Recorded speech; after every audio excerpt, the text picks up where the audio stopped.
साथीहरू के गर्ने च्याउ टिप्न आएको च्याउ भेटेन अब घाँसै भए पनि काटेर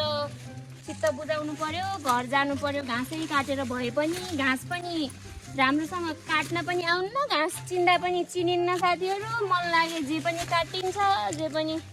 खान्छ हेर्नु साथीहरू रुख सर्ने ढङ्ग छैन सिप छैन भएको भए चाहिँ रुख चढिन्थ्यो होला रुखबाट घाँस काटिन्थ्यो होला टाढा जानु भने जान सकिन्न हिँड्न सकिन्न रुख चढाउँ भने आफ्नो त्यति सिप छैन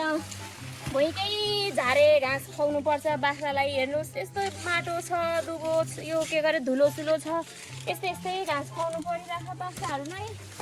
के गर्ने अब रुख चढ्न आउन्न सकिन्न रुख चढौँ भनेपछि यसो जस्तो भए पनि यस्तै यस्तै खाएर भए पनि बाख्रा पालेकै छन् जे होस्